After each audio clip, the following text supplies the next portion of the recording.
You just found me, you're either looking to buy new alcohol markers, or you have alcohol markers that somebody bought you, or you just got them and you're not really sure how to get started with them or how they work. In this video, I'm gonna give you the basics so that you can hit the ground running with your alcohol markers. So let's get into it. It's color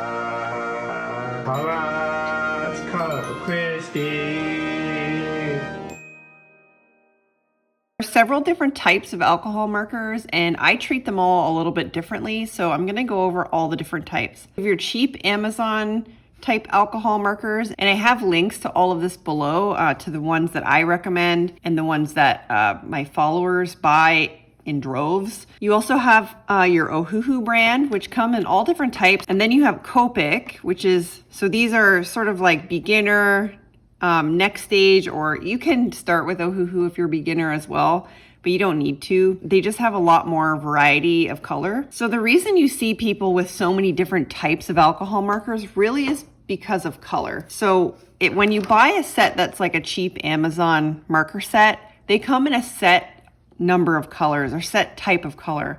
So they're kind of all over the place. Mine came with an excessive amount of reds for some reason. So I have, I think, 6 reds that are so close to the same color. The set that I got was 100 markers for 30 bucks, which is a really good deal, but like I just needed a lot more colors. So that's why I ended up moving up to Ohuhu. And then, so I moved to Ohuhu and I got like the grayscale set when I needed lots of grays, because I run out of gray really fast in the cheap marker set. I used my grays so much that I ran out of them in the cheap version. And the kind that I have is called Belize Suprema, but they're just like a cheap version of alcohol markers. In my opinion, most of the cheap sets are pretty close to the same. The main difference between the cheap markers and the Ohuhu is the brush tips. You buy an Ohuhu marker, they come in several different types of tips. So you can often get the chisel tip, or they call it broad tip, and the brush tip, or you can get the fine tip and the brush tip.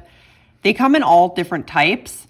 Whereas when you buy the cheap marker set, it's usually a chisel tip and a fine tip. I haven't really seen them come in different types, but I have not checked out every single brand either. If you're just looking to get started, you're probably going to stay somewhere in this vicinity. You're probably not going to go into the Copic. This is an artist loft, but I don't like these markers at all. I just talk about them because I have them. Copic is more for people who are looking for more higher quality illustration.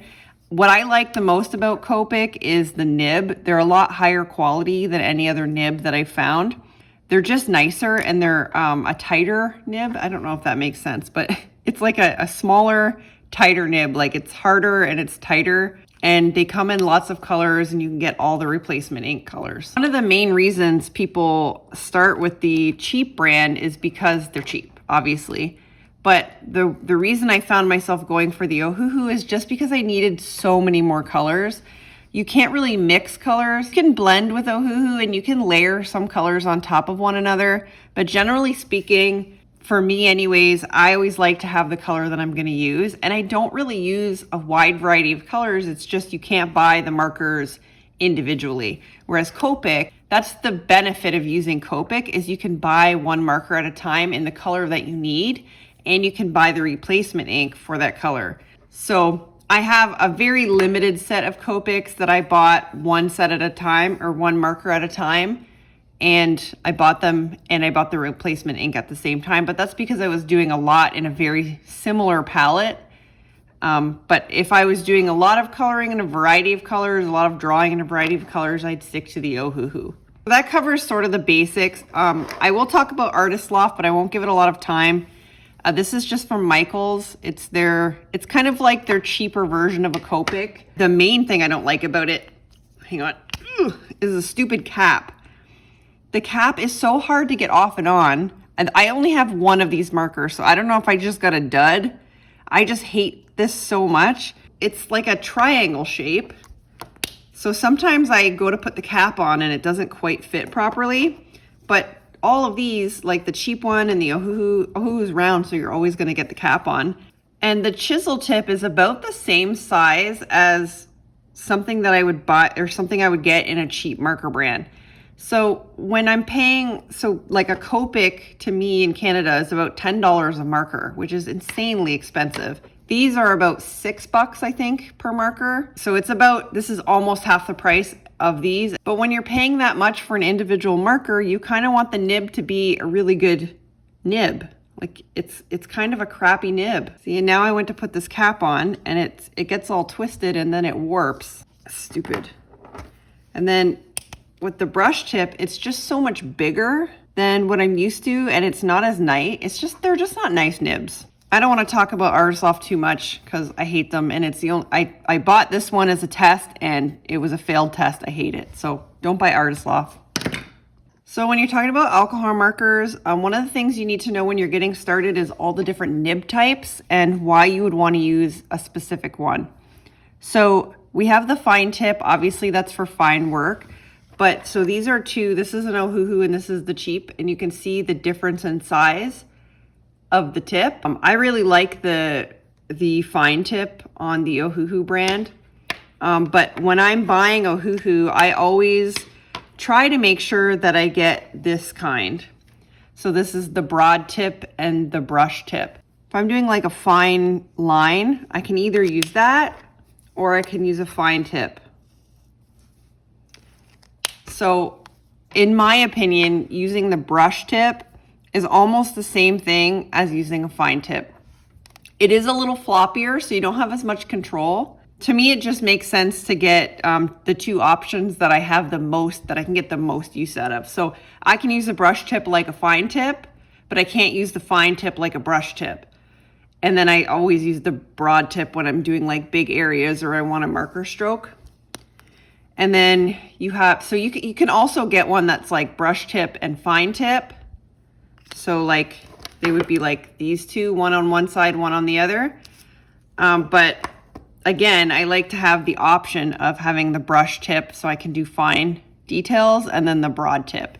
And you can always use a broad tip like on its side like this to get really fine details if you really want. So you have to just make that decision for yourself. I have all the different types. So I have some that are fine tip and brush tip. I have some that are chisel tip and brush tip. It's all over the place. But when I'm looking and I'm trying to make the decision, if I have the choice, this is what I'm going for. So if we're going to talk about alcohol markers, we have to talk about bleed through, and that's what this is. Bleed through is the marker going through the opposite side of the page. Alcohol markers interact differently with paper than water-based markers do. So almost any alcohol marker that you're going to use is going to bleed through the page. Your page has to be very thick or coated in order for it not to bleed through to the next page. That's the case for all alcohol markers. Somebody once commented on one of my videos. She said she was a scientist. I don't know if she was or not, but she said that it's a chemical reaction that it has with the page, or there's some sort of scientific explanation for it.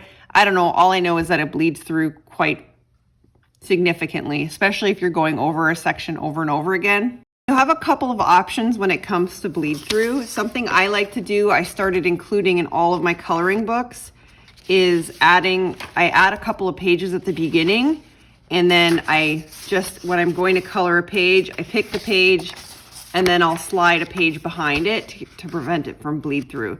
If you're buying Ohuhu, a lot of those come with this plastic sheet, and a lot of people really like these sheets. I think it's a personal preference. It even says you can put it between your coloring sheets to prevent bleed through. I hate this bleed through page. I hate it so much. The reason I hate it is because when I'm coloring a page, because it's not allowed to go through and soak to, like, it's not allowed to do this where it goes through and soaks into the other side of the page. That ink has to go somewhere, so it bleeds outward. So you have to be very, very careful when you're when you're coloring online so that it doesn't bleed outward and ruin your page. I have heard this comment before with coloring pages that they wish or coloring books that they wish the pages were thicker. And you can find coloring books with thicker pages, but you're gonna pay probably double the price. So I like to keep my coloring books, I like to keep them cheap so that they're affordable for everybody. So it's not like a terribly thin page. If you're making art with alcohol markers, You're just going to want to make sure that your pages are thick enough. Like this Strathmore Bristol paper. This is vellum surface, but you can also get the smooth. I really like the smooth. The only one I have is like a really massive sheet of paper that I bought regretfully. When I'm making like art that I want to hang or something, I will use this, or if I'm doing anything that's outside of a sketchbook. Now, when I'm doing watercolor, I use Canson or I use Arches watercolor paper. I would not use Arches, it's just too expensive. Like not for this. And you might be thinking to yourself, you can use watercolor paper, but watercolor paper is created to soak up water. So it's going to drain your marker much faster than something like Bristol. So in my opinion, I would not use watercolor paper. I've tried it and it does soak up too much. It's taking me a while to find sketchbook that I like, or to figure out what it is about sketchbooks that makes it good for alcohol markers. This is just a cheap Artist Loft sketchbook, and it's got some of my random sketches in there. I don't mind this paper. I'm gonna try and bend it so you can see the texture a little bit there. See the texture? This is about as textured as I'll go for paper. This is pretty thick. When you're looking at paper for a sketchbook, you're probably looking at something that's relatively inexpensive. I will list anything below that I kind of like is my version of marker approved. Doesn't mean the paper won't bleed through. This paper, this is just from Michaels. This is just a cheap sketchbook. This one actually doesn't really bleed through a little bit but I saturated that paper. But it won't bleed through to the next page. So it often will bleed through the back, but I have not had a problem where it's bled onto the next page. So that's really what you're looking for. You'll almost never find a sketchbook that won't bleed through unless it's something like watercolor. So this is a watercolor sketchbook, and you can see the paper is really textured. I don't know if you can see that. This is a sketch of my dog, Georgie, when we first got him. And you can see this is one of the only types of paper that will not bleed through the other side. But again, like I said before, if you're using watercolor paper, it's going to soak up your marker a lot quicker. But this is probably the only thing that I found where the marker doesn't actually bleed through on the back of the page. So then what do you look for when you're buying a sketchbook? Well, what I would look for is smooth paper. And I'm not talking it has to be perfectly smooth, but it shouldn't be highly textured. A lot of sketchbooks that are created for pencil drawing have a very textured surface. Something you can do, and a lot of people will ask me, should I use marker paper? I hate marker paper so much. Marker paper, I think because it doesn't bleed through, it's created for alcohol markers, but it just doesn't accept the marker. I don't know. I think you're going to have to go buy some marker paper and try it for yourself if you really want to know. Or you can take my word for it. It's up to you. If you know anybody who has alcohol markers, they probably bought marker paper and hated it. You're going to be looking for a smooth paper, and you're also going to be looking for something that is not super thin. So you want it to be, doesn't have to be like super thick, like this is the watercolor sketchbook. It doesn't have to be this thick. Doesn't have to be like cardboard or anything, but you want it to be thick enough that it's not going to bleed right through to the next page. Worst case scenario, you can just put a page between each page that you draw, or you can put the plastic page. Talk about colorless blenders for a minute. I'm not going to show an example because I have videos on this already and I'll link them below, but colorless blenders are not for when you put your marker down and then lay it on top, unless you're trying to displace the color and make some sort of design. A colorless blender is for blending. It's meant as a primer to go under when you're blending. That's about as much as I know about colorless blenders. I almost never use them unless I'm making videos. You can use them to erase alcohol markers. So if you go over the line, I have videos on this too, I'll link them below. If you go over the line, you can erase little bits of alcohol marker with your colorless blender. If you don't have one, don't worry about it. I almost never use mine. So inevitably your marker is going to dry out. You have a couple of options, and this is one of the reasons that people either like leave alcohol markers behind completely, or they stick to different brands, or they choose specific brands. Ohuhu just started putting out some ink replacement a few years ago, but I have struggled to find, I haven't looked in a while, so I have to look again. I have struggled to find the replacement ink for the colors that I use most often, but they are just rolling out this program, so it could just be some time before they figure it out. That being said, what do? It's really just rubbing alcohol. I've had my cheap marker set from Amazon. It cost me 30 bucks for 100 markers. I've had this for 3 years, almost 3 years now, and I have never thrown out a marker. I have always used the rubbing alcohol to replenish and revive a dry marker. And yes, they will dilute. Like I have some that are diluted to almost nothing now, but it is a great option when there is no ink replacement, or if you're just using it to color and you don't want to spend a ton of money, because this whole set cost me $30. Ink replacement for one Copic marker is 10 bucks. So if I was to buy, these are not matching colors, so ignore that, but this marker alone costs $10. The replacement ink costs $10. And then if I have to replace a nib, I have to buy a pack of nibs. So this is a really expensive way to do it.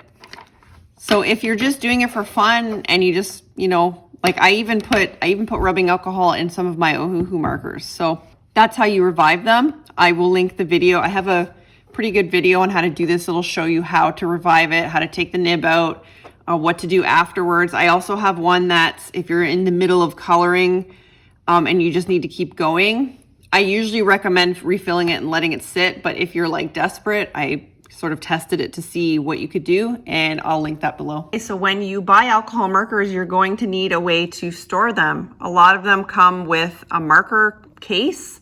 I don't have any to show you right now because I threw all of mine out. I don't use them anymore. This marker storage thing on Temu, I got 2 of them. They are actually a little bit different, but they went together pretty similarly. I have a video on the unboxing and making of that storage. And then I did some upgrades to it as well. I will also link that below. But this is how I store my markers. I like that I can store them flat, because when you store them like this, sometimes the ink will leak to one side, especially if you've just refilled it not that long ago. So I like to store them flat like this so that the ink stays even on both sides. That being said, I did store my markers in a big jumbled up tub for a long time, and I also stored them in the container that they came with. I had, I think, 4 different sets of markers, and the thing I don't like about the sets that Ohuhu sends is they don't have like a plastic, like the cheap markers that I got, like this, these cheap ones had a plastic container or plastic like little squares at the bottom that you could place the marker in and it would sit upright like this. Ohuhu doesn't do that.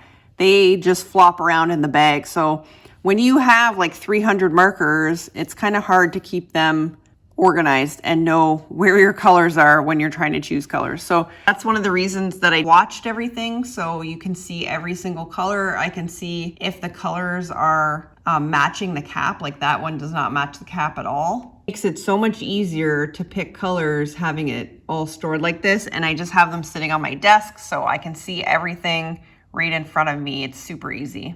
So when you finally get down to coloring, this is something that you need to know about alcohol markers. Alcohol markers are not like paint. They're not like pencils. They work more like watercolor paint than anything else. So you have to lay down your lightest colors first. So this is your light color. This is a dark color. So if I put the light on top of the dark, it's fine. But if then I decide if I want to put this light color that I was just using on top of the dark, they're translucent colors, so it'll just start bleaching it out. And this is very similar to what the Colorless Blender will do. It'll just start kind of displacing the darkest color, and that's not really what you're going for. And it will also leave a sort of water line.